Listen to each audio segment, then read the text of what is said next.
is a status from Linda Jo. And the status on there talking about performers at Lacage and what's so great about Lacage and blah, blah, blah, blah, blah. And there's so many people ranting and raving on the status that it's kind of sickening in all honesty. You're listening to Too Soon Podcast.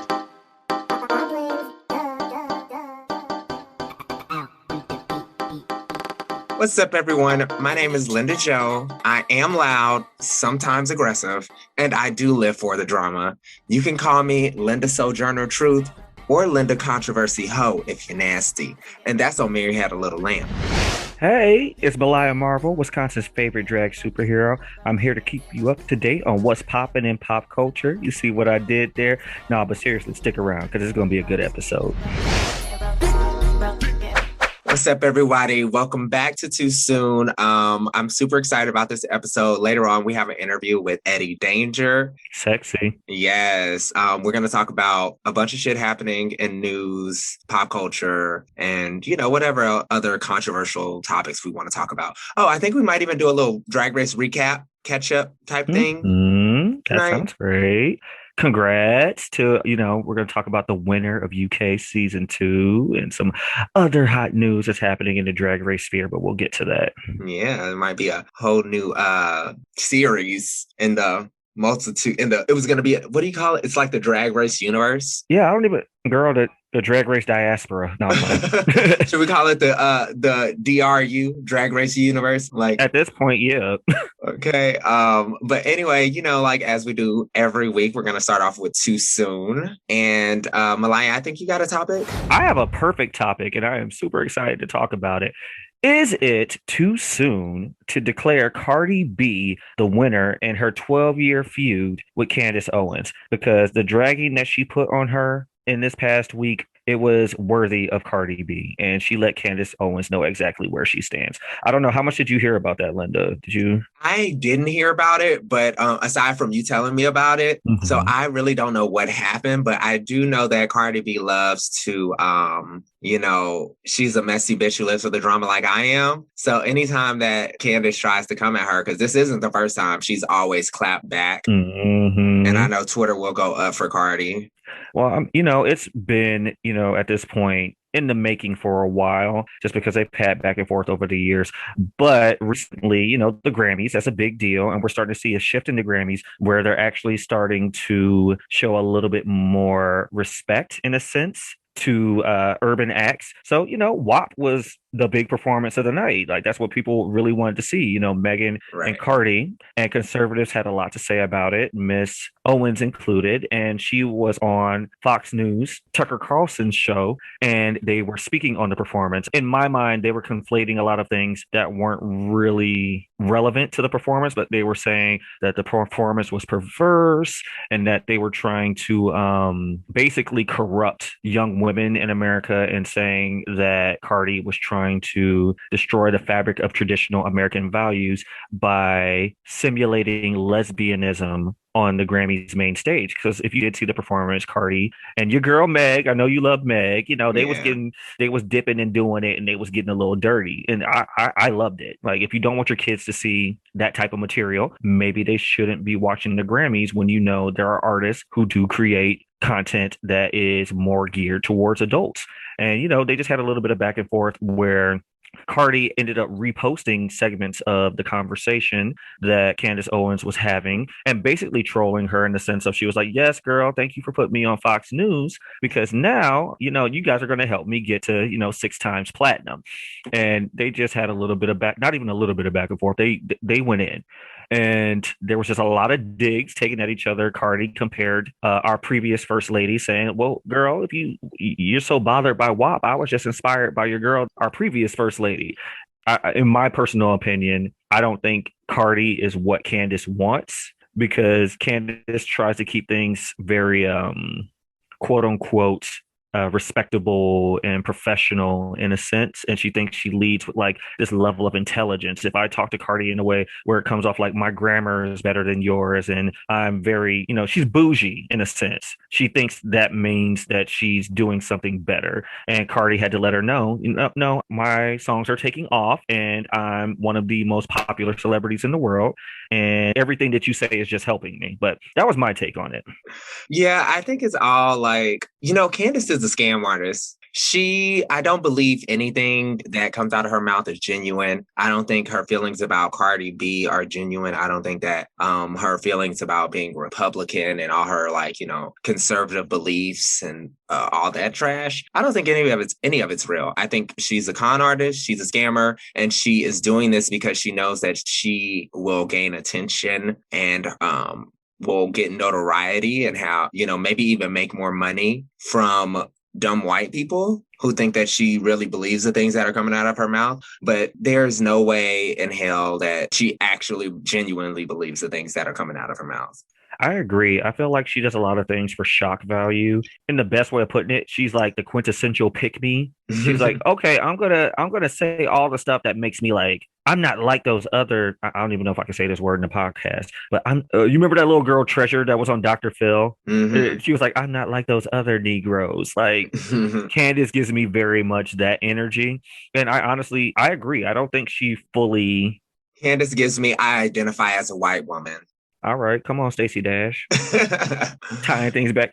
Okay, I know this is off topic, but did you see that Stacey Dash is now talking about? I saw this earlier. She's talking about how she wants to start dating black men again, and apparently she has like her publicist and like her team reaching out to black celebrities to try and like set up dates. Girl, we don't care anymore. Child, I don't get it. I don't understand why, if she wants to have her come to Jesus moment, she can have that. I don't really care to see it. I don't need to see it. I don't want to know. Go disappear and live your life in solitude. But your time is up, honey. You've already done enough damage and said enough things that you can't unsay. You've empowered white people to feel the way they do about black people in a lot of ways. Her and Candace. And I do think that, I don't care if they do decide to see the light or come back to the, to their nigga side. Right. You've already done enough damage emboldening people to feel and have these negative, incorrect views of black people, these stereotypical views that you perpetuate. Mm-hmm. So Candace, she can pack it up. She can go on back to wherever the hell she came from. But I don't need the reconciliation. If they do it, I will laugh though, because all these white people that was high-fiving them and, feeling emboldened by them are going to feel real dumb when they turn around and be like, yeah, I was wrong about all the things I said. Well, I think Candace, it's funny to see what's happening because they're getting rid of Stacey on Fox. And I think I have to look. I might be misquoted, but I know that Candace is getting a show. And I think it's going to be on Fox, but it's crazy to see how they're switching them to, they're basically switching positions. Like, Stacey's like, I want to be black again. I thought Candace had a show. I thought she already had one. I might be wrong. Because I'm pretty sure Cardi mentioned that when they were going back and forth, she was like, girl, congrats on the new show. Plug me. Yeah. Oh, okay. What's the channel though? I don't even know. You knew she wasn't going to Atlanta. So. Yeah, I don't see what channel. Well, it looks like on the Daily Wire. The Daily Wire, is that a channel? I guess so, and it's going to be on Apple Podcasts too. So is that like a internet channel? I guess so. It is. It's only online. I just saw a little ad for it, and it said exclusively on dailywire.com. Well, good for her. Have fun with that, sis. I hope that you get tens of viewers, and I'm sure they'll all enjoy your internet show. I will be happy to watch, her show go triple trash bag in ratings, and I wish her all the success she deserves, which is none. I don't think it's too soon to say Cardi wore her out, and I hope Cardi walks her like a dog again on the internet after her show starts to do whatever it does. Truly, it is not too soon to say that Cardi B, well, maybe it is too soon to declare Cardi B the winner, only because there may be more fights And Cardi's going to continue to win those. So we can say Cardi won this round. We'll see how the war ends up. Yes, Cardi won this round for sure. All right. We're going to take a quick break and we'll be right back with late news. Yes. We finally got a name to call it because we're talking about shit that happened last week and last weekend and, you know. It's late. Yeah, it's late, but it's still news and it's still important. Happy I wouldn't know about some of the stuff if we wouldn't talk about it. Yeah. All right. See you guys in a few. You're listening to Too Soon Podcast. Never too late, never too late, never too late. Well, I mean, if you're Brettblomey, now it is. Oh, what's up, everybody? We are back. It is time for late news here on Too Soon. And we are going to get to Brettblomey. I think it's Blomey. Is it Blomey? Or I don't know if it's Blomey or Blomey or Blom. Who knows? It's Blomey. Oh, poor guy. Anyway, poor kids. I don't know. The first story I wanted to talk about was the Asian hate crimes happening in America. I know that was a sharp turn, but yeah, I think that this country is seeing a lot more of the underbelly of the racism because of our former president, Donald Trump, who has done nothing but escalate racial issues in this country. And I think him calling it calling it the China virus or, blaming COVID on China or, Asian countries, I think that was very, very evil and it was irresponsible. And it led to these crazy white nationalists going out and attacking Asian Americans. I 100% agree. I think as people of color, you and myself, we understand dog whistling, which is a big topic on here a lot of the time. And that was completely, the whole campaign to call it the China virus and, all of these racially motivated terms was a way for him to place blame with his base somewhere that wasn't with him. So he could distract from his, shortcomings, as president. Oh, no, it's not my fault. Let's blame, the Asian community. Let's blame China. And don't quote me on this, but I'm pretty sure they looked at certain when they were tracing the origins of different strains of Miss Rona, some of the origins were coming from Europe, but I think because China took the measures that they did, people associated them with the virus heavily, and it wasn't fair. And I think that's why we saw what we saw in Atlanta, with that young monster. I don't even want to call him a young man, but Robert Aaron, and, his attack on the spa and everything, and just things that aren't even actually real. We can't call a virus the quote unquote China virus. That's just hate mongering. Didn't the Spanish flu start in America? Yeah.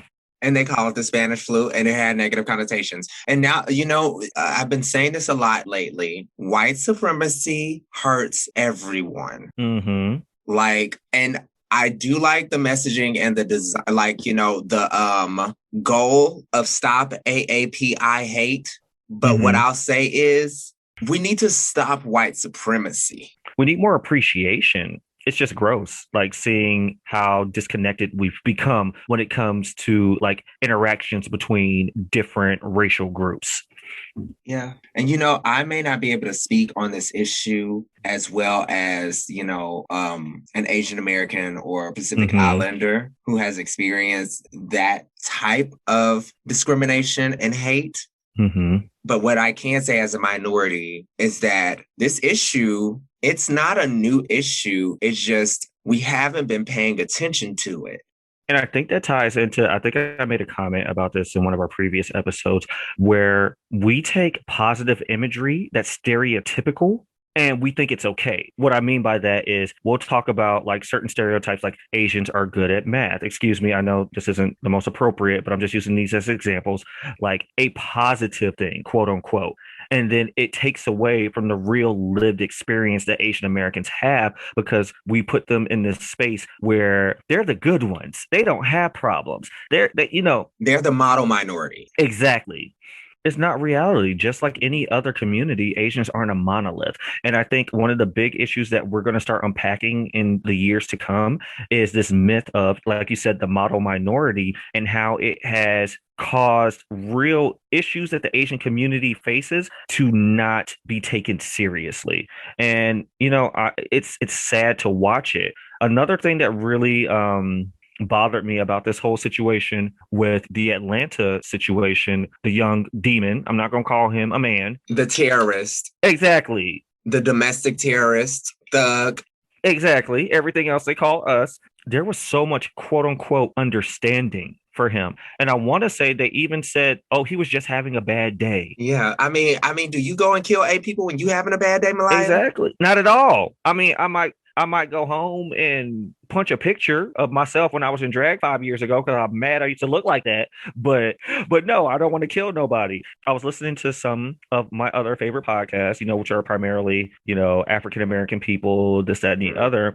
And they pointed out some things that I've been thinking myself, that there ends up being this divisiveness that's created, like this rhetoric in the media where they start placing minority groups against each other. They'll like highlight anything that happens when it's like an Asian person who's being targeted, and then they'll highlight if something happens with like young Black people or young Latino people or people who aren't white. But then when it comes to this situation where this man he has killed someone, he's killed 8 people, he was having a bad day. Yeah, they're almost trying to make it seem like as if it wasn't a racially motivated hate crime, yes, which it clearly was. And even if they're not able to get him on a racially motivated hate crime, I believe in the state of Georgia, they would be able to get him on a hate crime based on gender. And it'll be a whole lot harder for them to disprove that because his history of being, a sex addict and, or whatever the hell. And, And one of the things that really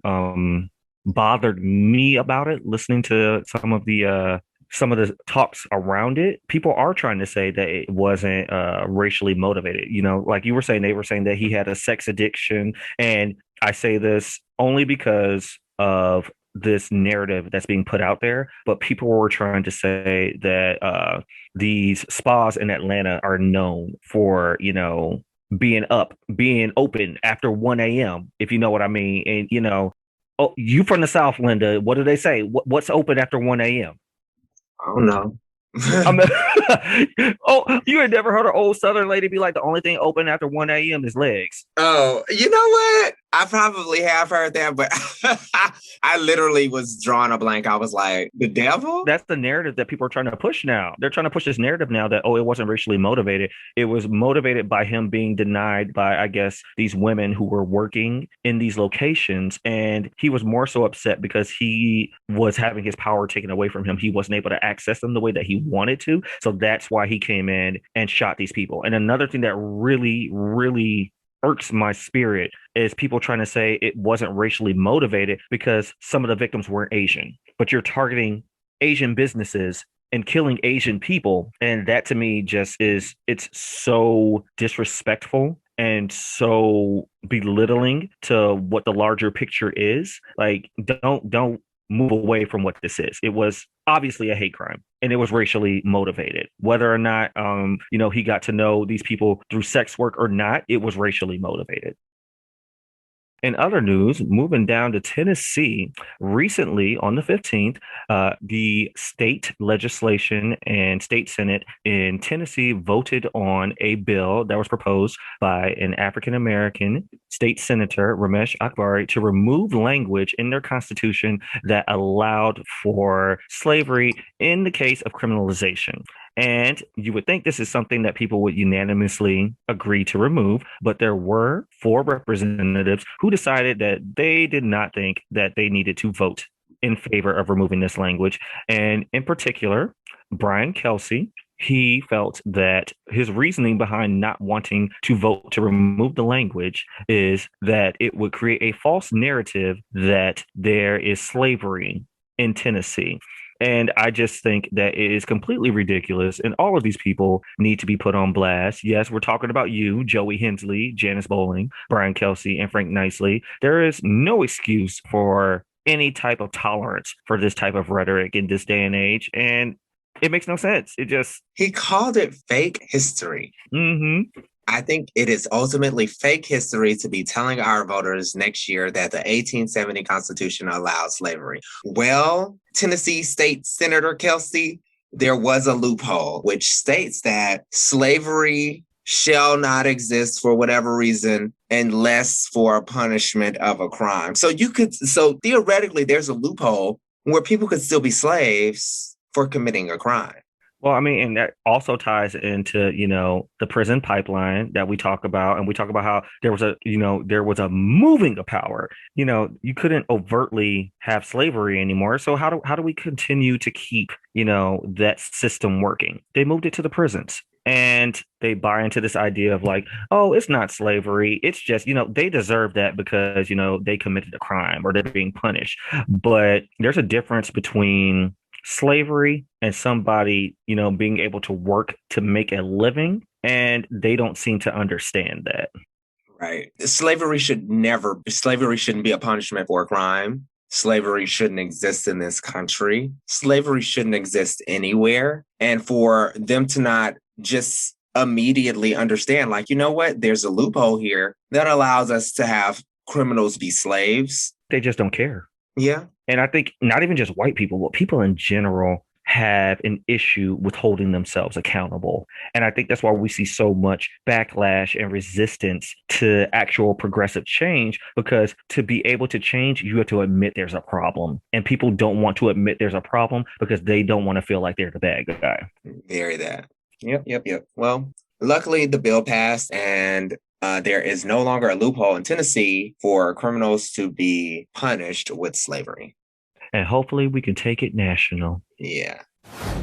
Now we're going to pivot over to local news really quickly. I'm not going to spend a lot of time on this story, but there was a Milwaukee County judge. His name is Judge Brettblomey. Or Bloomy, or Blomey. I don't know. I don't know how to pronounce it. It's spelled Blomme. If you want to find out more about the story, you can Google it. But basically, he got arrested for having possession of child pornography. And it wasn't just a little bit. Like, there was a lot of files that he was sharing. And what I could see from the article and what I've heard is that he was doing it through Kik under the name Dom Master BB. I don't even want to know what that's supposed to mean. Dom Master Brettblomey. Oh, I'm stupid. His initials. Like, he is so dumb. And I feel so bad, first of all, for the people who helped to get him elected, for the people who raised money for him, for the people who supported him. Because this is, and like, because he's a gay man elected to the court, you know what I'm saying? He's a Democrat. Conservatives are going to run wild with the story. It's already been a lot of talk about the story, and I don't really care too much. I can't believe it. What I will say is, not that it even fucking matters, but I did host a fundraiser to raise money for LGBT candidates in Milwaukee last year before the Pandulce. And he was one of the candidates that I did try to help raise money for, but I did not know him from a bag of rice. I don't condone any of the actions and things that he did. And I want to separate myself as far as possible from any kind of pedophile. So does he oversee the drag queen story? Because it says he oversees drag queen story hour. So is that the same drag queen story hour that's like associated with the LGBT Resource Center? Or No. Okay. So here's the thing. He was the former president of the Cream City Foundation. Okay. The Cream City Foundation is one of the major donors to the Drag Queen Story Hour Milwaukee branch. Okay, gotcha. He had no involvement whatsoever with Drag Queen Story Hour.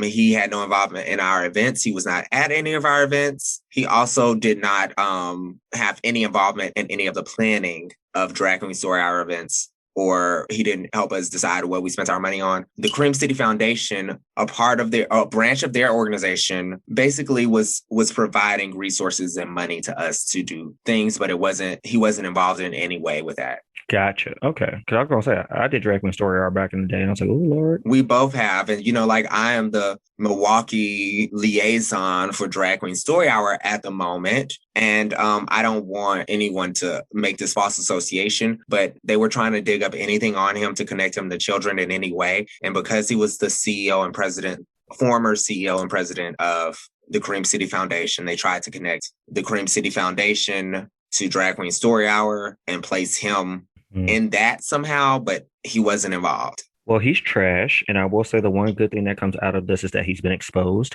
And now we can get him, away from, the vulnerable population that he's affecting. And yeah. He was a children's court judge. And I also heard that he was using his children's court email for some of this shit. He was not only that, he was using his fucking Brettblomey for judge email with a fucking child pornography file encrypted in it and shit like that. You know what I'm saying? So it's just like he was doing he was making a lot of very, very, very bad choices. And, people like him need to be put under the jail. Yes. And he needs help. And maybe there's not enough help in the world to fix his problems. Because a lot of times with people like this, the more power and access they have, the more crimes they do, Now, he also is married, and him and his husband have 2 adopted children. And right now they're saying that his children were, had no involvement in any of the child pornography and anything like that. But it's just, it's very sad to see. I hope that his husband wasn't involved in this in any way. And I hope the children are safe. And I hope that he doesn't have access to children in any way, shape, or form. I don't wish him well. I don't wish him anything. I just hope that the people who have been affected get the justice that they deserve, and we can not put this behind us, but use this as a cautionary tale of how we should be vetting these people that we put in positions of power. Yeah. I hate that this feeds into the narrative that, gay men are pedophiles. Yeah. Because that's just him. You know what I'm saying? That is not every gay man, and that does not speak for gay and queer people as a whole. There are plenty straight people who are also pedophiles and do even worse things than what Brettblomey did. So, all right, enough of that asshole. We're gonna take a quick break, and we'll be back with pop culture. Hey,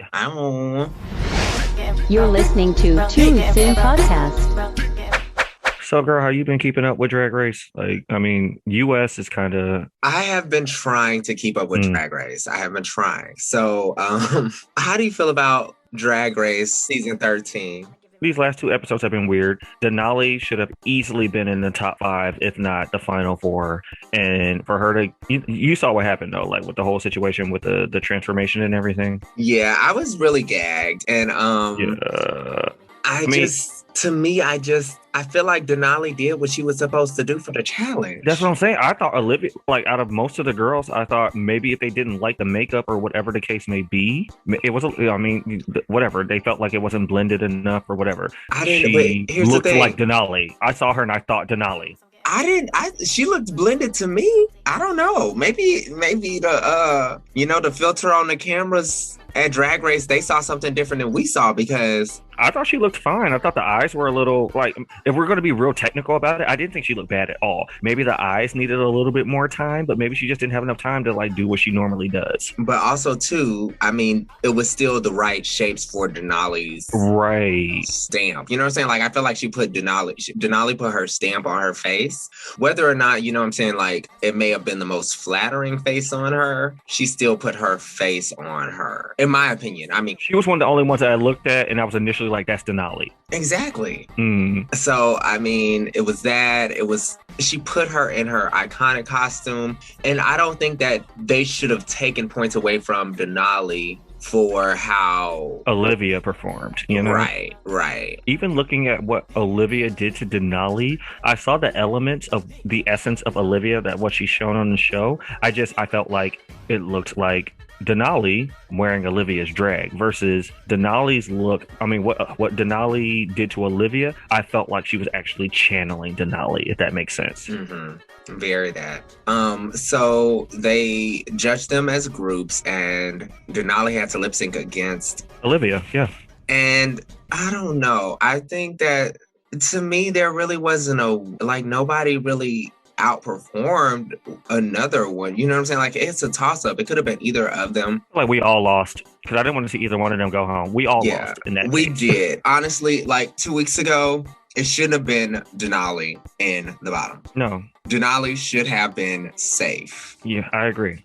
I think that it was like, even if they judged them as a group, whoever went home should have, or whoever was in the bottom lip syncing, that should have been an individual thing, because what Tina did to Rose is unforgivable. Child, ma'am, tell me why I thought that was like one of those, like, you know how they do like the Cosmo Queens or whatever, and then they have like these other ones that are like kind of trying to do the same thing, but they get like girls who may not like a off-brand right. I thought it was one of those, and someone was just like sharing screenshots of it, and then when I found out that that was actually what she presented on the run, I was like, no. We gotta say congratulations to Utica and Simone for killing it, that challenge, because they both did a great job making over each other. Oh yeah, that was amazing. Like, I never would have thought I would want to see like a white queen come out in a Baps look. They did it right. They definitely did, because Baps is black. And I wouldn't expect, I was nervous for Utica. I was proud watching Utica though, because I feel like she like kind of found like this inner confidence wearing Simone's drag, and it felt like she was proud to be in Simone's drag, and I really like that. But moving forward from that, last Friday, Utica and Tina Burner lip sync against each other in the bottom. This was the branding challenge where they had to make a soda. Both of them pretty much deserved to be in the bottom. Honestly, though, this week is one of those weeks where it's like Olivia didn't do well in the branding challenge when she had to put Denali in her brand and her drag. And then she turned around and she didn't do a good job selling her brand for the soda in this most recent episode. And I was kind of surprised that they gave her a pass and she was safe instead of putting her in the bottom. And like, I get that Tina Burner also missed the mark, but it's funny because I have been so ready for Tina Burner to go home. It's been her time to go. Yeah. She could have went like 3, 4, 5 weeks ago and I wouldn't have been fazed. But the one week where I was like, oh, I could see her being safe, she was in the bottom and then she went home. And I was actually kind of gagged because when I saw Utica, I love Utica. She's very quirky, interesting. She's a great performer. I do not think that she won that lip sync. I can see that, because like if I look at it as a whole, like I get what they were trying to do, and I don't know how much of it was like production editing or anything, but they were really focusing in on like Utica-isms and how quirky she was being. But I just feel like Tina outperformed her in the sense of just how much she put into the lip sync. She was given choreography and she was like, she was really fighting for it. Not that Utica wasn't. I just felt like my eyes went to Tina a little bit more. Ditto. And I do think they tried to like kind of make it seem pretty fair in the edit, but I was kind of gagged. And then from the response of the girls, because if you watch the episode when RuPaul says, Utica, Shantae, you stay, you can see the girls in the back gagged. Right. But I think it makes sense. They weren't going to let Utica go because Utica brings this fresh sense of like weirdo high fashion. Like we've had girls who have been, they've been the weird quirky girl and they live on their own planet. But Utica's doing that in her own way, but she's also elevating the fashion. Like she's going to be, like a runway darling after she comes off the show. For sure. So I think that's why they wanted to keep her around for a little bit longer, just because of the different angle she brings to Drag Race. But in other news, congrats. We have a UK season 2 winner. Come on, Lawrence Chaney. Yes. Lawrence Chase won in my book. Chase is still the winner. Lawrence Chaney. Well, congrats. See, I didn't watch all of the season. I did watch like the first 4 episodes, and then like I've seen bits and pieces of the other episodes. I actually really, really liked Lawrence Chaney, and I know that a lot of people were like, "Oh, Bimini was robbed. Bimini should have won," but I didn't get to see a lot of her success towards the end of the season, where she was apparently killing it. And so for me, it's like I was happy for Lawrence Chaney, and I don't really know, like I don't give a damn. Taste one. Taste one. Taste is great. What's up? Welcome back to the podcast. We are coming in hot on pop culture. Where do you want to kick it off, Malaya? Oh, I know exactly where I want to kick it off. I want to talk about colorism Mm, And let's start off by defining some terms. There's a difference between colorism and featureism. So, colorism is your skin tone, okay. featureism is your bone structure, phenotypically how you look. And they obviously don't understand that on Basketball Wives. So, if you have been keeping up with the show, you would know that they have a castmate. Her name is OG. I apologize. I can't really pronounce her real name. It's Ogum Chijundu. I apologize, but she has been facing a lot of gaslighting and criticism on the show, where they have been using very nasty and racist and colorist rhetoric against her, calling her a monkey and Oh my calling her God. Godzilla and all of these horrible things that we know as people of color not to call each other. And when she finally called it out, they ran a smear campaign against her to make her seem like she was crazy. Oh my And gosh. being the intelligent woman that she is, she took the time to actually record the conversations in full while they were happening. Mm, And because of that, now the show is getting such a backlash. They have canceled their reunion. They do not have a great future for this show. And now a lot of the castmates who were trying to glaze over the situation are being held to the fire. It's just desserts. It's nice to see someone who stands in their truth and will not be bullied, make bullies have to backtrack what they've been doing because they've been exposed. And now the production has been exposed as well. So I would just like to get your insight on colorism and featureism and how it affects the Black community and how we just honestly need to do better. Us as a community, we've talked a lot about colorism and not so much about featureism, but we have talked a lot about colorism on this show. And I think one thing is that it's a problem in the Black community that I don't think is easily solved because there's so many of us, who have dealt with things or experienced things in different ways because of our color. You know what I'm saying? The treatment that I get is going to be different from someone who's a darker, deeper complexion. And the way people interact with us will always be somewhat varied. And we have to learn how to accept and embrace ourselves as Black people, and then the differences among ourselves as Black people. I think one of the big issues is we have to unlearn what we've been taught. I think there is this status quo in the Black community that we try and find proximity to whiteness. So we kind of shun, more Afrocentric features. We don't want to have a wider nose and we don't want to have fuller lips. And we try and move away from, darker complexion because it's just quote unquote unattractive.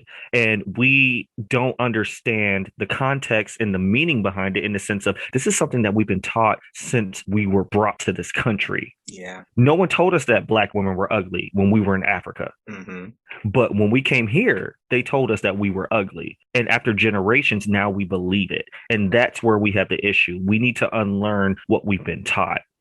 Truly. I know you even talked about us having a panel to kind of like hash it out. I think it would be great to really kind of just like maybe sit and talk about the things that we've experienced and maybe more so about our commonality and also about our differences, because we have to acknowledge the fact that, because I'm of a lighter complexion, people try to find some way to place a higher value on me. You know what I'm saying? It's like when people ask me like, oh, what are you mixed with? Or like, not to be rude, what's your ethnicity? I'm quick to say I'm Blackity Black, Black, Black. I'm Black on Black. My parents are Black. My grandparents are Black. I'm Black. Because I don't want them to, because what they're trying to do is associate some sort of value to who I am, or how trying to figure out how special they should treat me based on my proximity to whiteness. Yes. That's really what it is. And like even myself, like I don't consider myself to be someone who is light skinned. I don't consider myself to be someone who appears to be any type of racially ambiguous.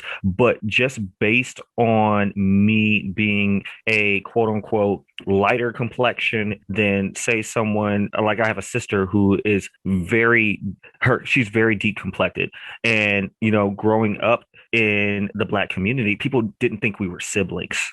And they would ask me stupid questions like you said, like, what are you mixed with and stuff like that. And I'm I don't consider myself to be anywhere near light skin, but it's so ingrained in our community that proximity to whiteness is better. And we haven't learned that that's something that we were taught, not something that's true and factual, that we put that on a pedestal. Absolutely. And we can't. We really have to unlearn that for ourselves and make sure that the people around us, we help educate other Black people and our children or our friends or our family that like this, higher value we try to put on being lighter is wrong, and I think in a lot of ways we have made a lot of progress in the Black community, but there's still work to be done, as the show has clearly shown. Exactly. And if they never get another season, I'll be fine with it. I would love to see OG get her own show, because watching her, like women like her, and I have to bring it up again because I love her,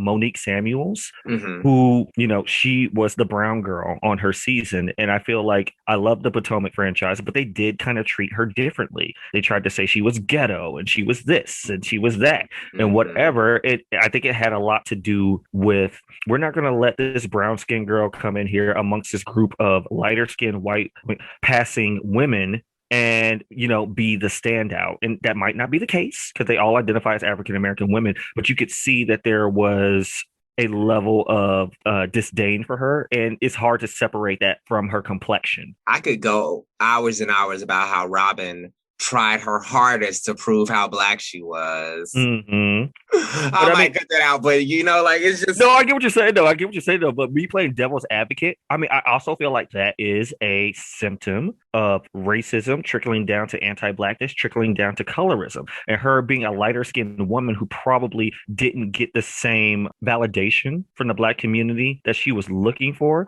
based on the anti-Blackness that we've been taught, she amped it up to be like, no, I'm gonna be the Blackest in the room because I'm Black too, So just my 2 cents on it. Yeah.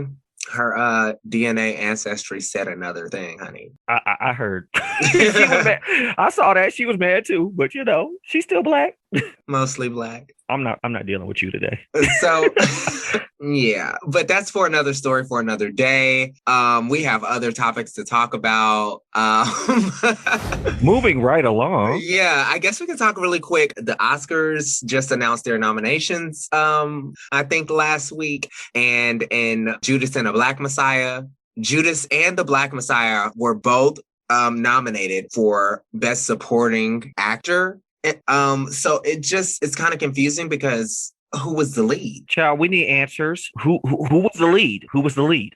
They're making a movie and they're saying, oh, well, I guess y'all did a whole movie and y'all didn't have a lead actor. Maybe they just was supporting each other, Right. I mean, Lakeith Stanfield was confused because the studio campaigned for him to be the lead actor for the nominations, and he didn't get it. Yeah.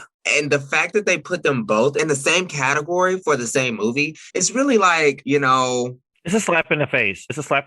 It doesn't sit right with me because it feels like they were saying, we're not going to let these 2 Black men who did a phenomenal job in their craft sweep this antiquated award ceremony. And, it was so blatant and gross. It was just like, oh, we recognize that you did a good job, but we're not going to let y'all win Best Actor and Best Supporting Actor. Y'all can have one. And historically, Black men have not been nominated for Best Actor, and it's gross. If you look at the history of how many men have actually been nominated for Best Actor and have won, like it's nothing new if you do your research. Truly. And what's really upsetting is like, in most cases, whatever the studio campaigns for you to be nominated in is the category you will get. There are some exceptions, but in the exceptions, usually the studio will campaign for someone to be a Best Supporting role, and the Academy will nominate them for a Best Lead role position. But it's never been a time where it was reversed, where someone was campaigned for it to be a lead role and was nominated in a Best Supporting role. I'm curious to see how this plays out. Maybe it'll be a tie. It's an unprecedented time. So I don't know. I was living for some of the tweets about this. So hopefully we'll see what happens when the Oscars happen. I'm sure we'll be here to talk about it. Well, I just hope they get the accolades that they deserve. And no matter what, I do believe it was a really, really good movie. I do think that Lakeith Stanfield and David Kaluuya both did a really great job in the characters that they portrayed, despite all the drama. If you want to Google it, you can, because, you know, people had opinions about Lakeith playing a sellout, and they had opinions about David Kaluuya, a black man from the UK, playing an American black man. So, but none of that's really important. When it comes down to it, it's how they did in the roles. And I think that Lakeith deserved the nomination for Best Lead Actor in a drama. So we'll see what happens. In other Hollywood news, the Grammys just happened last weekend. And of course, we got to talk about Beyonce because, you know, she be breaking records. Hey, world, stop. Yes, carry on.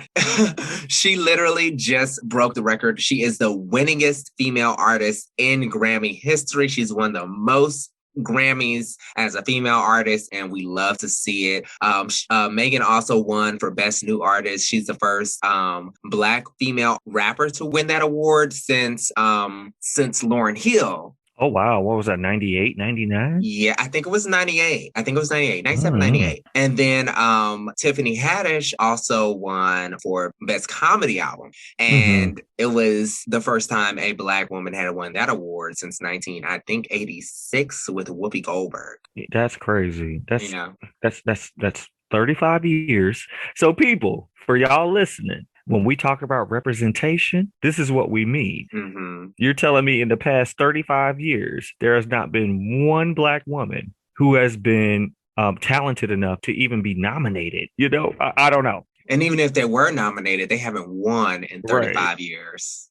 So, I mean, because there's so many funny comedians who put out comedy albums, especially Black women, over the last 35 years. It's kind of crazy. And then, you know, my favorite political pundit, she's not Black, but I do love her. Rachel Maddow won a Grammy for, I don't even know what it was for, but all I know is Maddow won a Grammy. And I watch Maddow just about every night. She has, I think right now, the highest rated TV show on cable. Like, yes. Outside of news, outside of any show, her time slot, she is the most watched TV show on cable, which is insane. We love to see it, especially coming from our community. And she, you know, like, it's a liberal leaning media channel, and, you know, that means less people are watching Fox News, hopefully, and we'll have some more common sense in our country. Well, I'm proud of everyone, and I hope that they get the accolades they deserve, but I am not happy about the snubs. I am going to be going online and campaigning for Chloe and Halle to get the Grammy that they deserve.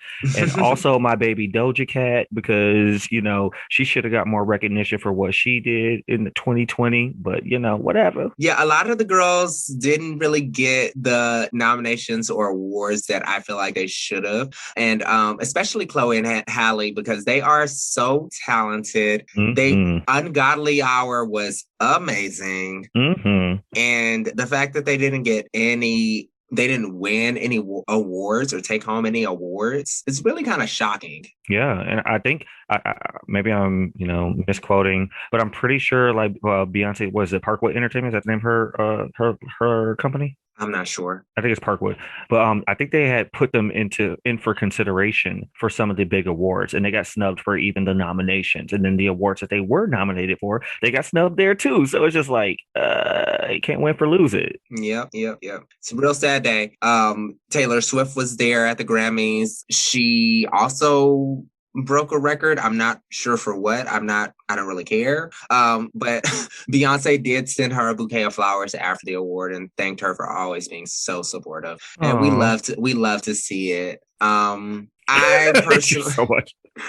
personally wouldn't have sent those flowers to her, but you know what? Ma'am, she could have sent some flowers to Nicki. Like, you know, come on. Nicki still hasn't won an award. Meanwhile, Mediocre Swift Stop. It's breaking records. So anyway, I think that's pretty much it. We wanted to Magic School Bus really quick. Oh yeah. So Malaya, you sent me an image of how whitewashed they get the cast, and it is insane. First of all, people online were already upset because Miss Frizzle is like not even Miss Frizzle. Apparently it's like her younger sister. She let her hair down. She's looking like a whole new bitch. And apparently all of the characters have been whitewashed. Yeah, they definitely, if these are, I'm not sure if they're supposed to be the same kids from before, but Keisha, if that's supposed to be Keisha, she definitely looks like she has not been outside in a while. Okay, she did the Sammy Sosa special. She is a whole new girl. She went from, what did you say? Oh, I said she went from Brandy to Doja Cat. You said she went from Tiana Taylor to Meghan Markle. Yes, because honey, that is a whole new color on her. They lightened up the other black boy. I think his name is Vincent. Yeah, I might be getting him mixed up with the kid from Recess, but I'm pretty sure it's Vincent. That might be the kid from Recess. And there was this really, really funny tweet that I saw. It was basically like they whitewashed the Magic School Bus so much that even the white kids are whiter. And I thought that was hilarious. Ma'am. So I don't think I'll be watching. If I want to get my Magic School Bus fix, I will definitely just rewatch the old episodes. Agreed. The original Magic School Bus with the real Miss Frizzle. And I'll leave the new one for the newer generation of kids. Hey, they're going to do what they do and they can do it over there. Mm-hmm. Oh, his name is Timothy. Excuse me, Tim. I knew that. Yes. Okay. Not Vincent Tim. All right. We're going to take a quick break and we'll be right back with our interview with the one and only Eddie Danger. He is a porn actor, a cam model, a poet. He plays guitar. He's a feminist. Activist. You probably know him from Hey Queen. We love him so much. We had such a great time talking to him. So right after this break, catch our interview with Eddie Danger. So sexy. You're listening to Too Soon Podcast. All right, guys, welcome back to the pod. We are here. It's me and Malaya with Eddie Danger, world-renowned entertainer, internationally known on the internets. You can catch him on Just for Fans or OnlyFans, or there's some other places too. I love this guy. I'm so happy to have him on the pod with us. What's up, Eddie? How you doing? Hey, what's up? Hey, thanks for the glowing introduction. I'm just hanging out. I got off work and I'm pretty excited to be talking to actual people, that aren't trying to fix a fucking scanner. Jesus. Right. Oh, it's horrible in the office. Let me tell you. Yeah, I bet. Because I just recently learned this from your Hey Queen interview, but you actually work in IT. Yeah. When you're not Eddie Danger. Yeah. Well, it's no, it's Eddie Danger in the office, but people don't tend to make the relation. I think that would be an HR concern if people walked around talking about sucking dick and sex toy reviews, in the office. But yeah. Right. You being in DC and being there like through the pandemic, how has that been for you? I know the clubs are mostly closed down. Are they all closed? Yeah. I think all we have is like pictures because the DC Eagles shut down. That was our big warehouse. It shut down and was demolished. Town was demolished like right before that. That was our big nightclub. That was a huge draw. It was like a place that everybody came into. Everybody had a story from that place. Secret Ziegfeld's, that's the place I was just referring to. It was this nude male strip club with a drag component downstairs. That shut down and was demolished. JR's was closed. I think all we have is like the Dirty Goose, which is like an underdog JR. And it's just like little bars at this point. So we kind of lost everything all at once. Oh my gosh. But I think that, not to be looking on the bright side too much during all of this, but there's been a whole lot of reorganization of the community here. Mm-hmm. And I think we really needed to be thrown in a blender. Yeah. Right. And there was a lot of stagnance. And when people were talking about gatekeeping within the community, baby, that was 100% Washington, D.C. That's what you'd see here. So the fact that we lost all the clubs, clubs and like all of these movements to to kind of ignite social awareness in people, it couldn't have come at a better time. So hopefully we could rebuild and in a more evenly distributed manner. Right. And do you think that it'll come back after, like, do you think that some of these places will be able to return once we're kind of lifted out of this pandemic? I want to think so. I want to think that a lot's changed. I know a lot of folks were dethroned, so to speak. And so rebuilding it is going to be a whole overhaul of like the folks coming together as a community and maybe like establishing locations. It seems right now that people are doing pop-up performances in straight establishments or like non-queer spaces. But yeah, I think that like there's talk of Town 2.0, but a lot of that's going to come way down the line because no clubs are opening up again. The shows are all sporadic. I mean, obviously it's COVID. Yeah. But yeah, I mean, I'm really optimistic for the community as a whole. So I'm hoping that things are like there's going to be a surge of excitement and energy, like you know, like we expect to see after such a turbulent time. You know. Yeah. Right. A bounce back. Yeah, I hope so. So do you think you're going to see a shift in, I guess, like diversity in the scene once things go back to normal? Do you think there's going to be a little bit more representation? I want to think so. I don't know. I mean, I see like a lot of initiatives coming from a diverse group of people, but I guess we won't know until things actually play out. I mean, right now, I think the performances are just done by little groups of people, but not enough to say that there's any sort of momentum towards being more inclusive at all. You know, Trade is still here, and Trade was one. It was a club that would focus on diversity, although I don't know to the extent of that because I don't think they ever had an AFAB performer there, but I'm not sure. What's it like being an adult entertainer during the pandemic? What has that been like during the pandemic? Like, how did it change for you? Because you were already creating content online, but yeah. Oh, it was the best thing for me. Like, this has been the best time of my life. And you know, it's the fact that I love learning things and it's constant information coming from all these different sides. It gave me a lot of time to sit and become an adult, you know, because instead of like using this whole lifestyle as a crutch, being like, I can be a train wreck, totally fine because I do porn. Instead, it was like, I can hunker down, be a little more classy about this stuff and take it seriously, you know? Yeah. So I got sober and that was incredible. I just had a year in like last weekend. Congratulations. Thank you. Yeah, it was crazy because it was such a huge problem in my life and I didn't realize it. I lost like 50 pounds. So when you say sober, did you stop drinking or yeah. Like, okay. Yeah, it was alcohol. Okay. My problems were never like narcotics and and so yeah, but anyway, so the COVID thing was great because I was like, I'm already freaked out about STDs anyway. So this shuts down everything. We have to be more cautious. People are scared in general. So I noticed that people were more receptive when they started to say, hey, can we get tests before we film something?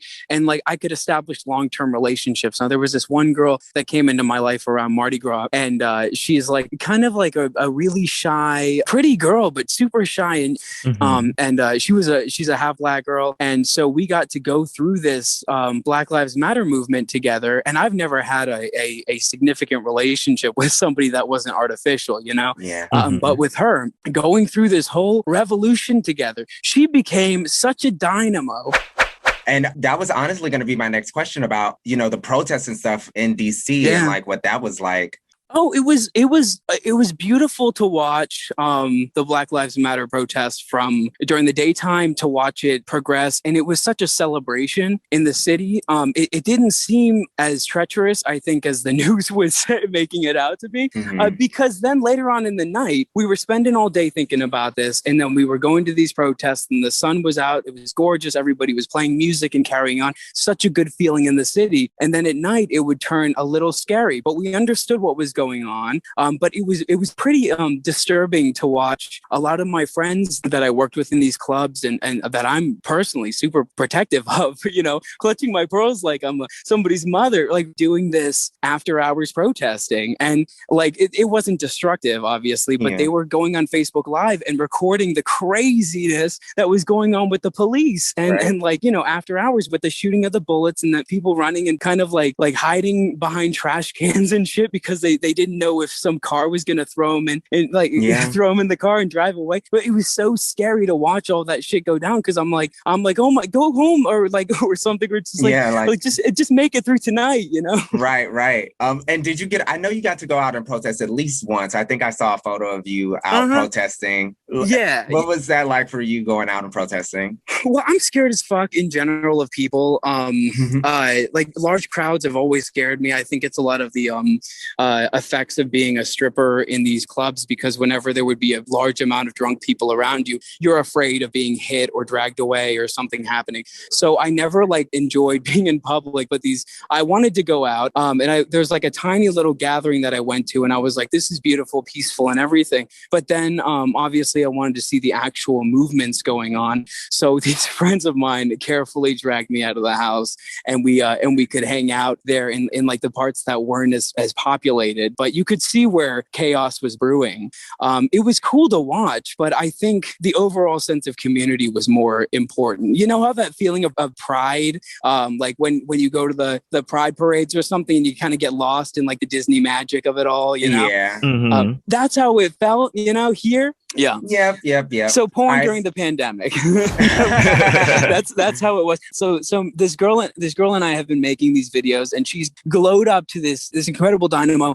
And I was making these long form videos with her, and so the gay content essentially stopped because I got very suspicious of gay men all of a sudden. You know, it was like they were still having gangbangs, they were still doing orgies, and this was like, it was getting scary. And especially people in my little community of strippers and go-go dancers, like they were not taking it seriously. So and you know, they were, I mean, the gays were advertising this stuff on websites. It's like you could look for quarantine gangbang, quarantine, you know, whatever. And it's like, crazy. Why are you doing this? Yeah, but with filming like studio stuff, I just went, like I said, I went to Fort Lauderdale to do this, and they drive you out to get tested for everything. But when they do that, they did the COVID test. Same with Hey Queen. We all had to stand outside and get COVID tested before we went in.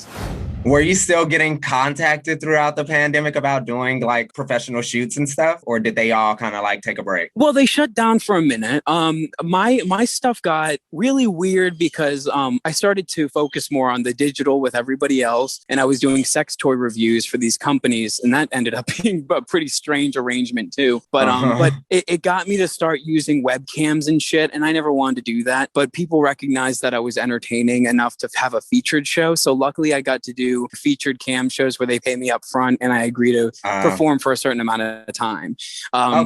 Yeah. And so, but things have gotten progressively better because I lost weight and suddenly people decide to treat me differently, you know? I was going to talk to you about that because you have gotten really like lean and cut and like you weren't really big. You just seemed like you were bulky. Like, you know, I was like, oh, I like that he, you know, lets himself like carry his weight. Like, cause I'm not attracted to skinny guys. Typically. I was into the look. Thank you. How was your weight loss journey? It's been so weird. Well, it's all alcohol, you know, like all that sobriety did it. And also like I went on a vegetarian vegan diet. I tell people I crossed through to like the other side because when I decided I took a bunch of psychedelics, cried my eyeballs out for a little while. It allowed me to drop the nasty habits and focus on not really fitness, but just kind of like organizing my life, and the weight just disappeared. It's not like I'm doing anything differently. And I'm sitting here like, okay. Yeah. But it's weird because people treat you differently. I mean,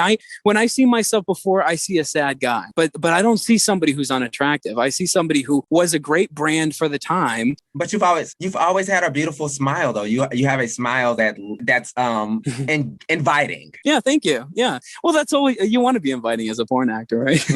Otherwise it's going to scare people. Right. That probably contributes to your success, you know? Thank you. Yeah. Well, it's also that and being a human about it, you know, like what I'm noticing is that, especially with the Hey Queen thing, people were prepared to hate watch that thing, you know, because they were like, yeah, it's just some douchebag who's on this show. He swings his dick around, probably has nothing to offer. And then they sucker punch me by asking me about my past. And I'm like, oh, wow, that's a different human you're asking about. Let's go into that. And, you know, I wanted to ask you about your Hey Queen interview because I really wanted to talk to you about it and like how the experience was for you. Sure. Yeah, no, like how is it being out there with Johnny McGovern? Oh, well, they're family to me, you know? They put me up there. They took a chance on me and they said, hey, why don't you come to Los Angeles? So I flew myself out. It happened to be the Trixie and Katya episode where they had a live studio audience and it was terrifying. All of a sudden I was like this has-been stripper who was only known locally. So he's locally a has-been. And all of a sudden I'm in Los Angeles about to give a lap dance to like two of the most famous at the time drag queens. And I was like, this is terrifying. So luckily, like they hung tight with me, you know, and they were just like, if he wants to be weird, let him be weird, you know? Right. And so when I got to go back, it was really crazy because I don't fancy myself as like a headline sort of like main special guest. I never saw myself like that, but it was interesting to see what they pulled out for that interview. I mean, I think that's where I was introduced to you. I think the first time I saw you was on Hey Queen. And then that's how I was like, oh, he must be somebody. They're like, oh, Eddie Danger. I'm like, okay. And then I found out you were friends with James Mansfield, and I was like, oh, okay, so he's like a friend of the Queen, so he's like one of those I star fuckers. No, I didn't even think chasers. Girls. No, I didn't even think that though, because I thought they were chasing you.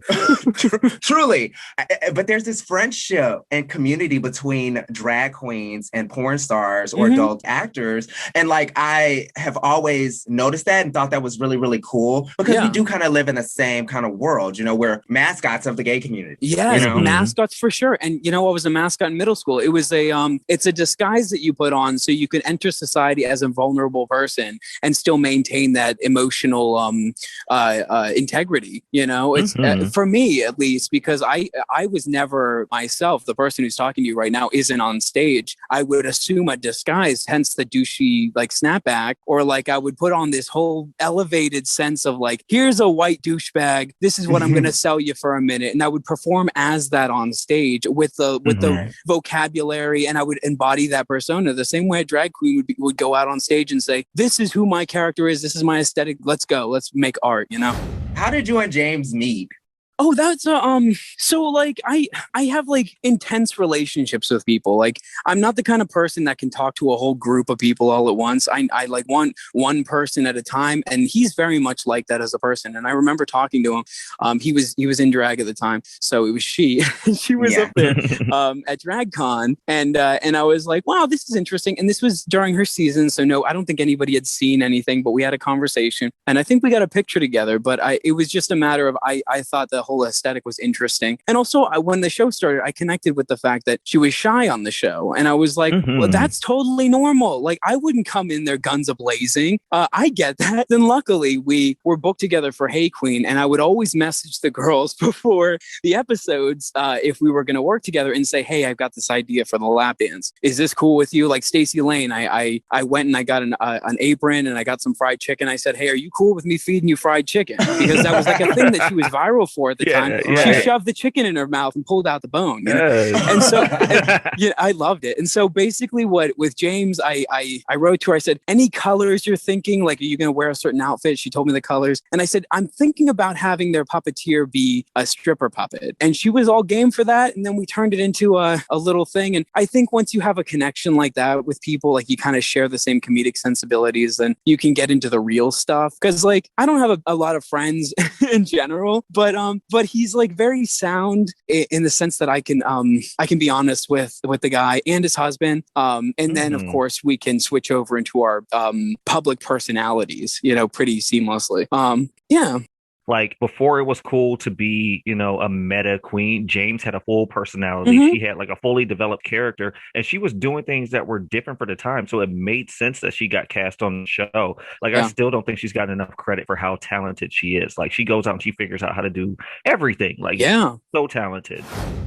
I feel like, you know, throughout the pandemic, while all of the BLM and social movement and things were happening, I feel like you in particular, you know, were very vocal and outspoken. And like, I think that it was important for you to do that. And I like that you were an advocate for like underserved people in the LGBTQI community. Yeah. And that you've been outspoken on that. And I could talk about that. I like the problem with social media, especially when it's not concerning your direct culture, is you don't want to be performative with a lot of your activism. Right. And I saw a lot of that going on, but I have people that listen to me. And I know that if I can attack things from a perspective that's sympathetic to their values, then maybe I could change their mind without more aggressive persuasion. You know what I mean? Right. So like I can give them a little bit of information that's relatable, at least enough to sucker punch them with the facts of what's going on. And it's often hard because there's this whole separate narrative going on in these small communities with these people where like they don't understand the city folk. Right. And you know what I mean? And so like kind of interpreting things the way that I can, at least that's the reason why I was vocal in those scenarios, because it's like I have a lot of people that look at porn models and they say, I'm going to follow the porn model. You know what I mean? Like who would do that? But like at the time, so many porn guys were coming out as white supremacists or overall COVID deniers or whatever. So it was important to me at least to set an example for other people in my same field to do the same thing and be like, listen, we're going to spread this across the adult industry too. And also during that time, AVN agreed to eliminate the interracial category for their awards, which was hopefully going to have a domino effect across the entire community with the whole BBC issue. I don't know. I'm sure you guys have spoken about this, but like tagging everything big black cock to kind of... we have not, but that's a huge issue. Yeah, you know, I mean, we talk about a lot of shit, but it's an issue. It's a thing because... part of it is that some people, and I think you've touched on this in another interview, some people want to find that representation for themselves. Like they want to find Black people in porn, or if they're in an interracial relationship, maybe they want to see another interracial couple or, you know, but there's a line, you know, where it becomes fetishization. Yeah. And it's like, right. So I'm trying to understand what's going on in porn when it comes to that specific concept. And I go to the Mandingo routine, you know, and you see like the little white girl who's like, you know, she's always got blonde hair. She's always tiny and dainty. And then they have these giant guys who are like much bigger in every sense, just come in and ravage her, and they fetishize that. It's like, at least my understanding was that it was about bringing African-American men down to like a primal sort of status in the porn, as opposed to being an active participant. But also I was noticing that everything involving multiple races, if there was a white person, was interracial. Like, is it interracial if an Indian person has a scene with a Black person? I'm not sure if it's regarded the same. No, they use specific things. It's like Indian man gets plowed by Black guy. Right, you know, buzzwords, you know, things people can like Google or something. Well, I mean, white people get treated as a standard, so it's just like you look at like white on white porn, and that's just like regular. We don't have to title that anything. But they still put the white in it too, because there are white guys who only want to see white porn. So you have white cock. Yeah. White guy plows his Latino lover, you know? That's what I mean, though. It doesn't get like, I feel like when it's like white people with white people, it gets treated as just like, it can just be, oh, it's porn. That's such a valid point. That literally, like, I've never heard that before. And this is insane to have this understanding right now. It's true. And then everything has to be distinguished unless it's against the backdrop of like a Black co-star where they have to say, or like a Mexican co-star where they have to make that distinction. So that was the issue. Like there were several things regarding race in porn that I think the conversation was open and immediately closed, you know, because people started to realize how difficult the situation is, you know, in terms of money. It's like, how do you try to like police how people do this divergent thing? You know what I'm saying? It's like they want it to be their own little secret world that they can do it by themselves, and they want to be able to like look for that keyword that they want, and they don't want to feel policed by the porn site, you know, taking away their ability to search for big black cock plows Asian, you know, like and it makes people money though, because if that's their angle, if they say this is the way I'm going to promote myself as the guy with the BBC, that's important for them to make money because that's their selling point.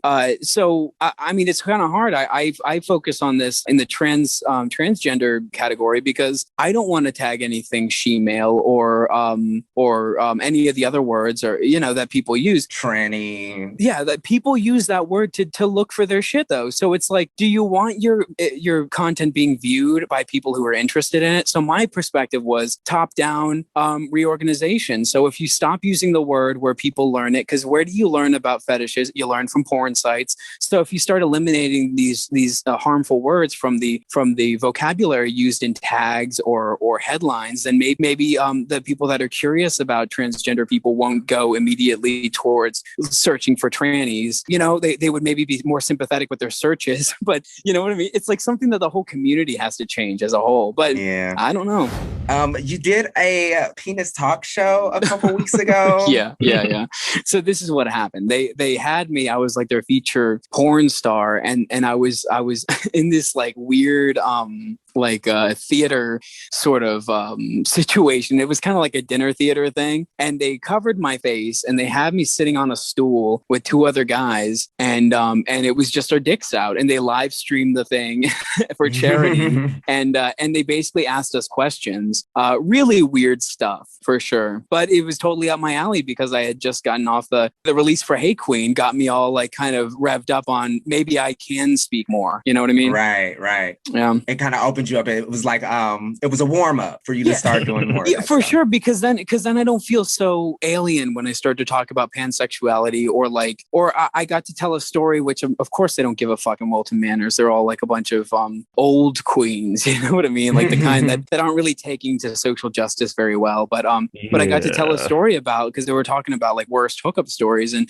in front of this audience, I could tell a story about this one time I took a First Nations person home with me from a club, and they wanted me to perform a colonialist play, and I was like, that's something we don't talk about, you know.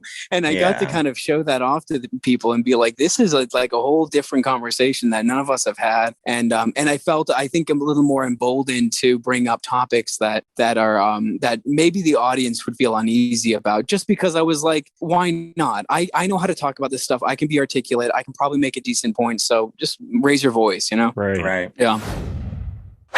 All right, so we're going to play this quick little game with you that we play with all of our guests called Too Soon or Too Late. It's going to be rapid fire, and you just give us your opinion if you think it's too soon, like taboo to talk about, or too late, like old news, like, or is irrelevant, I don't want it to happen. Okay, all right. Yep. All right, So first one up is it too soon or too late for more pup content from you? Oh, okay. I guess for all the pups out there, I feel really drawn to the furry community in general. I really like that sort of escape from reality, and I think the pup play thing is really fun. But the problem is it's hard to contextualize a pup scenario without a contributor, you know, without somebody to kind of say you're doing pup stuff. So it's too soon for me to say that I can do more pup stuff, because I think I would need a handler, you know.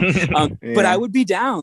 This is so weird. I saw pups just like pups at a bar. It was like a group of pups, and I was like, oh my God, I think they're so neat. And I had never had any kind of like fetish for any kind of like specific thing. Like I was never really like in a leather play or any of that. But I saw pups and I was just like, do I want a pup? So I really like you want to pups. be a handler? I would definitely be a handler. Aww. I would definitely be a handler. It wouldn't be difficult. You're beautiful. You're like a stunning dominatrix. Go for it. Oh, I would love that. But so I saw you with the pup mask and I was like, oh my God, if Eddie starts making pup content, God damn it. I will. Yeah. Sure, I'll do it for you. I'll do it especially for you. Question number 2. Are we going to mass produce and sell Eddie Danger puppets? Is it too soon or too late? Well, it's funny. I would say too late right now, because when people gave a fuck about me was when I was very closely associated with Hey Queen, and people thought that I was a part of the RuPaul's Drag Race lexicon. So at the time I was being an opportunist, and this company approached me and they said, hey, let's make penis replicas. So they mass produced penis replicas of myself, and I would use it to be like, I'll do an appearance at your club. This is my way of selling myself above like the big stars. I would say, if you hire me, I'll bring 5 copies of my dick and we'll give them out to the audience. And so, you know, it was pretty crazy, but I don't know if I have the audience for the puppetry. I'm always buying drag queens merchandise these days. Like I buy a new queen's product, like probably every month. It's like a t-shirt or like a hat or something, but that's to keep the money in the industry. But I don't feel comfortable doing that myself, although I would love it. And I think maybe if someday people take me seriously as a full ass man, I could put out an action figure. So it's both too soon and too late, I guess. Yeah. Cool. So the last one is, and this is kind of like our hot seat question, is it too soon or too late for celebrities to get off of OnlyFans? I think it's I think too late for them to get off because the standard has already been made. It was a really sad time for us as little content creators because what we had at a time was we had all the power in our own hands. You know, sure, these distribution companies like Just for Fans or OnlyFans, they get a cut, but it would generally just be an adult platform, and it wasn't Patreon. It was divorced from all that stuff. So there wasn't so much nonsense, and people knew that like if you're going to do an OnlyFans, this is for sex workers. And when you're within the interface, you can go in and subscribe to other porn people. Now, when you have celebrities coming in and disrupting it, like we all have a kind of a scale of the amount of money we make, you know. But when you throw in like an insane surge, like what we saw with Bella Thorne, it disrupts everybody's process. So somebody would contact me and they'd say, "Hey, can you take a picture of your feet with your hard dick and something else?" And I'll be like, "Okay." And you put a price on it and you say you pay this, you watch it. So this girl did that for a potential nude, and it turns out that that it wasn't nude at all, and people want their money back. Now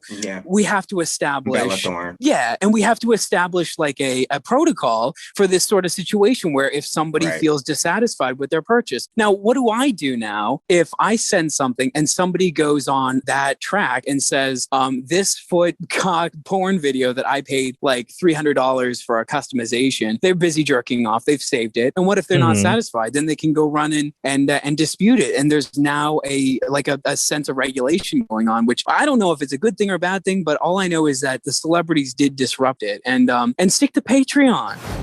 Let's end on some sort of high note. What's something fun you're watching on Netflix right now? Oh, wow. Okay. So this is the weirdest thing. So I get into these little like I find inspiration in weird parts of my life. And recently I found My Little Pony. And so with My Little Pony, it's funny because I was like, this is a crazy phenomenon, this brony thing that was going on. And it's way past. Like, I think the whole thing ended years ago. But when I started to look into it, I was like, this is a crazy subversion of masculinity because you have a bunch of men who are at this point, there are a lot of them who are Nazis, like, and they've gone full bore into hate speech, which is hilarious to think about if you have like these crazy, hateful My Little Pony fans, you know? But at the same time, it was like such a strange phenomenon at the time. So I'm watching those episodes, and by the episodes, and what is it called? What, My Little Pony? Oh, it's called My Little Pony, the show? Yeah, it's just a show. So this is like a documentary talking about the crazies? There's that. They have a documentary, but what I'm watching is the show, like as if it's like a sincere watch through. But then I'm going into the office because I work in kind of a secluded space. I go into the office and I get to listen to these podcasts from 2012 of all these guys that are like trying to figure out what it means to be a 30-year-old man who likes fucking children's toys, you know, little girls' toys. And it's such a little, like, it's like the Powerpuff Girls, but even more cute. So it's just insane to me to watch these people. And then they have controversies. Like, there's a lot of homophobia that exists in the community. But how does that exist when everything is like so married to being a furry and the queer community? And it's just incredible to me. This has been so much fun. Thank you so much for being here. Absolutely. Yes. Where can people find you on the internet? Where do you want to be found? Any upcoming gigs or projects or stuff you want us to know about? Yeah, all sorts of weird stuff. So I've been doing this whole Pornhub thing where I've been making my homemade videos, but trying to make them a little prettier. And I put those out for free, and that's just a little like project. I'm kind of treating it like it's YouTube, which is kind of interesting. And I wonder where I'm going to take it because there's a lot of weird ideas that I have with puppetry and shit that I'd like to start getting involved with. But that I'm on Just for Fans if you want to watch porn. But legitimately, I'm the only Eddie Danger except for this big redneck band. So if you Google Eddie Danger, you can probably find whatever you're looking for. And I'm on social media now. They just changed my name back to Eddie Danger Generosity on Facebook, like all over the internet, wherever dangers are sold. You know? Okay. Yeah, I guess I don't know. Where can they buy your your penis replica? Oh, okay. So this is it's a different line because the okay. one that was like sculpted like to precision and was dirt cheap, like they stopped making that. So the new one that is that's being sold is through My Porn Boutique, and it's on Twitter. So if you go to @EddieDangerous, because I guess there's already an Eddie Danger on there, then it's on there. So yeah, Okay.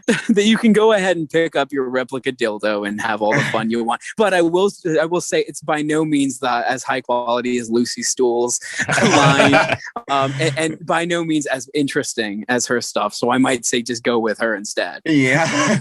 Stool okay, samples. well, yes. If you're a stool sample or if you want to get a little dangerous with Eddie Danger, there are plenty of options for take-home dildos. Take-home dildo. Yeah, you get your souvenir. Bring it home with you. Yeah. Use it however you want, Right. I think it'd be a great like mantelpiece. Absolutely. Depending on your home decor. It's a statement. Yeah, it's a statement piece. Yeah. So, all right. Well, thanks for having me. Yeah, of course. Bye, Eddie. It was so much fun having you. Bye. Too soon. All right. We're back with Too Soon, and we are getting ready to jump into our topics for Too Late. For this week, we want to know, is it too late for Trump to be out here telling his supporters to get the vaccine? As far as he's been moving, the way he's been moving, he was very anti-science and very anti just health at a certain point. But now he wants to tell people to get the vaccine. So, Linda, thoughts? Yeah, it is far too late. You know what I'm saying? Here's the thing. If y'all didn't want to get the vaccine the moment the vaccines became available and Donald Trump was telling y'all not to, don't listen to him now. We shouldn't be wasting vaccines on people who don't want it. It's natural selection, if that's how you feel. Truly, because if y'all don't think it's real, what do you need the vaccine for, baby? Let all the minorities and the people of color and the at-risk people who believe in science get the vaccine. The people who want to be on the right side of history. It's all good. Like, I have no problem. I will take your vaccine for you. Exactly. I recently got my first dose. I think I told you about that last week. Malaya, are you scheduled to get yours? I still haven't been able to get it, which is crazy because I'm trying to get it through my job, and they have like this whole system where they're doing a lottery for the people. It's dumb. It's really dumb. You might as well just sign up through Walgreens, girl. That's what I'm trying to do now, and I haven't been able to get an appointment. So hopefully I will be on the vaccine train. I have been safe as of throughout the pandemic. I get tested once a week through my job. I do work directly with I don't work directly with the virus, but I do testing for the virus. So I have to get tested once a week. So I've been good, but if I can get a vaccine, I can be better. Yeah. And also, I will say this, if it takes Trump saying get the vaccine for more people to get vaccinated and for life to return to a new normal, I'm not mad at it. You're right. I'll cut him a little slack. I still think it's too late. He got the virus and he got treatments that he didn't even want to acknowledge as real. At the beginning of the pandemic, he was telling people to go inject themselves with bleach. Right. Like, he's just trying to kill his whole supporter base. He's like, drink bleach, don't get the vaccine. Like, what? Right. So I just honestly, I do want everyone, for my own safety, from a selfish standpoint, I do want everyone to get vaccinated. And I'm very, very tired of hearing people, especially white people, especially white conservatives, tell me about how this is all a hoax and they wish it would have never happened and they don't believe it and they've never gotten sick. Microchips. Yes, girl, the 5G and the microchips, honey. I can't. Sign me up. Well, I don't know what to tell them. I mean, I wish them all the best as long as they stay on their side of the room and I don't have to look at it. Whatever happens, happens. The other topic, it kind of ties into what we talked to with Eddie Danger about. And this one is, Malaya, do you think it's too late for us to stop using racial or racist search terms when we're looking for sexual content online? I think it is beyond too late. I don't think I've ever met a person of color who has not experienced sexualized racism. And we're too far into modern, quote unquote, society and, times of acceptance to still be using sex as a justification for racism. We just say, oh, that's just, that's just my preference, or that's just my this, that, or the other, my kink. Like I personally, it's not for me. I know people have, kinks where they do consenting race play, this, that, and the other. Consenting parties, y'all figure that out. That's for you. Have at it. But people just randomly jumping into your inbox or whatever it is and being like, BBC, show me that, for lack of better terms. I'm not even gonna say it. Yeah. You know what they say. Yeah. And luckily, I've been off the app so long, being married and all, and I don't know what it's like on the apps anymore. Girl, but I'm done with you. Oh, I don't even know if I haven't said this to anyone actually, but I am actually engaged now, and I should probably get my ass off of the apps now. Bitch, I am about to end this damn meeting. Are you fucking kidding me? Yeah, it happened today. So, yeah. Oh, today? Yeah. You fucking bitch. Bitch, I didn't know it was coming. You know what? But you might still see me on the apps, though, because we have an understanding. I am so mad at you, bitch. How you gonna go get engaged? The whole ass engagement to my doppelganger boyfriend and not tell me.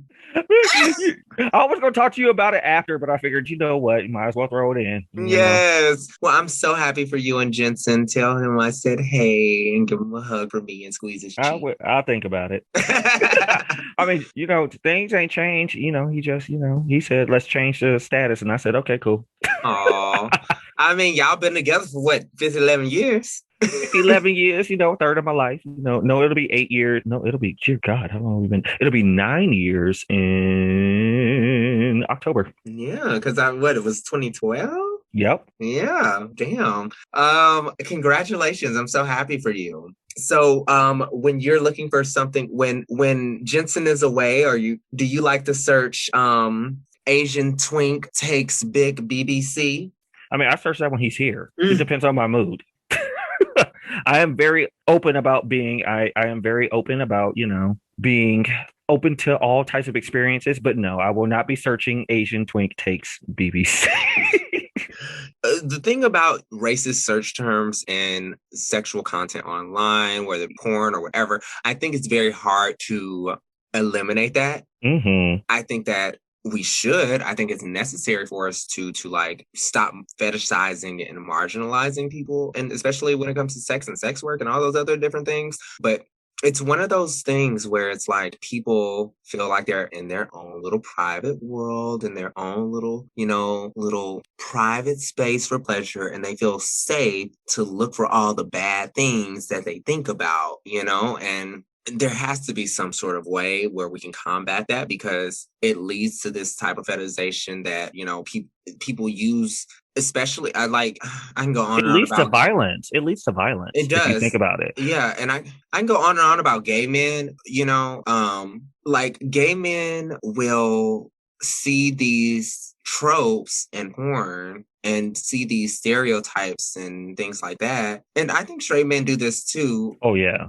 A lot of anyone with a fetish, especially a problematic fetish, they see these things and they use it it's like that's what they're learning how to communicate with people from. So then that's when they say these aggressive and derogatory things to regular people online, not understanding that what happens in a porn, what happens in these videos is not real life. And that's not how you approach people. That's not how you talk to people, especially someone of a different race or different, ethnicity or whatever. Well, I also feel like a lot of times, like these people who, live out these fantasies online, they don't view the people that they're fetishizing as human. And when you dehumanize someone, it's easy for you to not respect their autonomy. So you view them as an object. So if I'm looking at you as something that I use for my sexual gratification, I'm not going to take the time to try and understand you as, a fully realized and fleshed out person.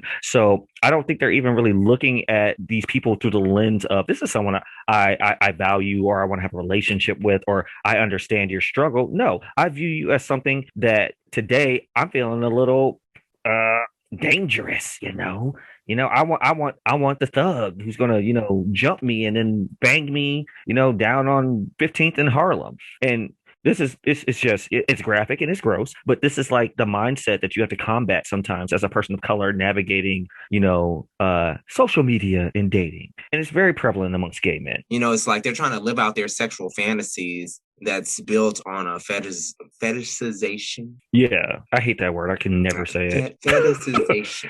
Fetishization, something like that. It's built on that shit, and they treat you like you're not even a real person, like you're just you're a character in a game or something. You know what I'm saying? It's like there's a disconnect from reality. It is. And I know there are people who, they have their kinks or whatever the case may be. More power to you. But there's a difference between that and someone who's just like randomly like, oh, I just met you 5 minutes ago, and I want to call you everything but a child of God in reference to your race. Mm-hmm. Yeah. So, just my 2 cents. Ebony BBC. Girl, that's light. Rams. I know. I'm just you being real nice, because I've seen some things and I'm just like, ugh. And there's a lot of things, and we covered a hefty amount of it too while we talked to Eddie Danger. So we'll have to put out that full interview too at some point. It's too late to stop racial search terms, because I don't know if there's even a realistic way to do it, but hopefully maybe it's never too late. Maybe we can still work on some sort of way to create change, but I just don't know what it is yet. Yeah, I agree. It's too late to stop, because it should have been stopped. And, I don't know how to, I know how to start the dialogue. I don't know how to change people who are disconnected. And I think that's where we see a lot of the issues. It's like people who genuinely do not get it, which is not an excuse for them, but we don't have time for your misunderstanding, you not being a fully realized person who knows how to interact with others. That's not our problem. But yeah, it's too late. All right. I guess we should wrap it up. Yes. Well, Malaya, you got any gigs coming up? Anything you want to talk about? Girl, I ain't doing nothing special. What am I doing? Oh, stay tuned. I'm going to be doing bingo for Marquette University. It's going to be a digital show, so I'll get that information to you. I don't have it on hand right now. I'm still doing the showdown at This Is It, or Trixie's It now. That's what they call in the bar now. But I'm happy about it. I'm really excited. The next challenge is musical theater. It's going to be a blast. I might have a special guest. She's not on this podcast right now. But it's going to be good. And we won the first round, so let's see if we can keep this streak going. Yes. I am going to be at the Trans Visibility March on March 27th. It's a Saturday, and it's put together by El Halo, I believe, and some other women leaders in the trans community. So I'm really, really excited about that. I'll be there as a marshal. I do identify as non-binary. Do not call me a man. Mm-hmm. You better let them know. So I'm happy to be a part of it, and I'll be out in drag, and I'll be stomping and marching and celebrating trans visibility. Oh, one last thing I forgot. Yeah. I will be I'm going to start hosting again at Club 5 starting in April. We don't know in what capacity yet, but I have my first dates coming up, so I'm gonna keep y'all tuned to that. So yeah, you have to let us know, give us some dates so the gays can come, y'all. If you want to support this podcast, you can Venmo at Linda Joe at LENDAJO, and just put a microphone emoji in the description or in the little note, so I'll know to use it for the pod, so we can pay for our podcasting services and shit like that. We'd love to be able to at least just break even with the pod, and hey, that would be fucking amazing. So yeah, for sure. If you want to help us out, make sure you do that. Eventually, I'll try to get some ads and sponsors and stuff, maybe. We'll see what happens. That would be amazing. Right? If you want to follow us, please follow the dolls. You can follow Malaya Marvel at Malaya Marvel. You can spell it for him, because I can't spell that shit. MALAIYA, Marvel like the superheroes. And you can follow me at Linda Joe on Facebook, Instagram, Twitter, and at Linda_Joe on TikTok. I TikTok once a month. And yeah. She has millions of views though, so y'all better go check them out. Yeah, I'm there sometimes. Bro, can you believe it's been a month though? I just thought about that. It's been a month. Oh yeah, it has. This episode will be our 4th episode, and it'll be our first full month of content. Mm-hmm. Yeah. Ow. Look at I'm us. proud of us. Yes. All right, girl, I'm gonna shut up. And we ran out of time for James Mansfield. We'll try to have her next week. We'll see if that happens. Sorry, James. We love the dolls. We'll let you know when we have time to squeeze you in. Ooh, okay, we're cutting that out. JK, we love you, James. Oh yeah, and also you can follow the pod too. Follow the pod at Pod Too Soon on Twitter and Too Soon Pod on IG. And it's very simple. Catch us next week for some more fun topics on news that happened last week. And this has been Too Soon.